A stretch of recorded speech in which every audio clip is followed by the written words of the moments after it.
આજે આપણે બનાવશું કાચા કેળાની વેફર, જેના માટે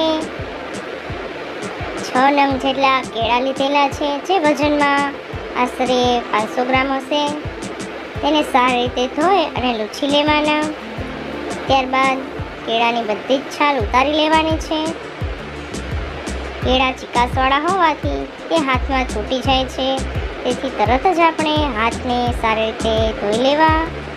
હવે કેળા કાળા પડી જતા હોય છે, તેથી છાલ ઉતારી તેને ઝાઝા ટાઈમ સુધી રાખવા નહીં અને તરત જ તેની વેફર આપણે પાડી લેવાની છે.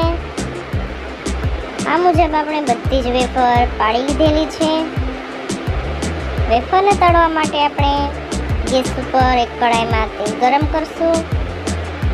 તેલ ગરમ થાય ત્યાં સુધી અડધી વાટકી પાણી લીધેલું છે, તેમાં 2 ચમચી જેટલું મીઠું એડ કરી મીઠાને આપણે સારી રીતે ઓગાળી લેવાનું છે.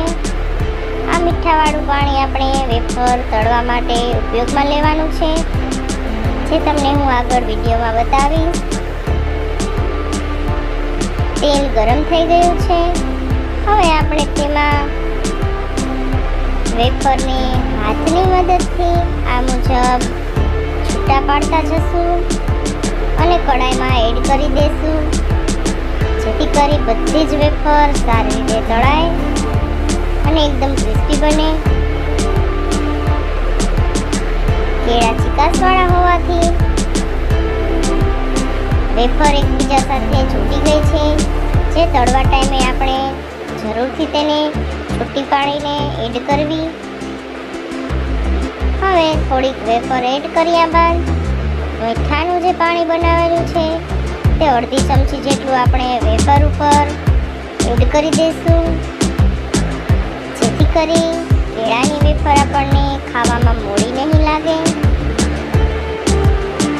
વેફરને બંને બાજુ પલટાવતા જવાનું અને ક્રિસ્પી થાય ત્યાં સુધી તળી લેવાની છે. ગેસને મીડિયમ રાખી વેફરને તળી લેવી. તમે જોઈ શકો છો કે વેફરનો કલર બદલાઈ ગયો છે. હવે તેવી જ રીતે આપણે બીજી વેફર એડ કરી દઈશું અને મીઠાનું પાણી એડ કરી બધી જ વેફરને તળી લેવાની છે. વધારે પડતું મીઠાનું પાણી એડ ન થાય તે વાતનું ખાસ ધ્યાન રાખજો. ચાકાના મદદથી તમે વેફરને આ મુજબ હલાવી લેવાની, જેથી કરીને તે છૂટી રહે. આ મુજબ આપણે બધી જ વેફર તળી લીધેલી છે.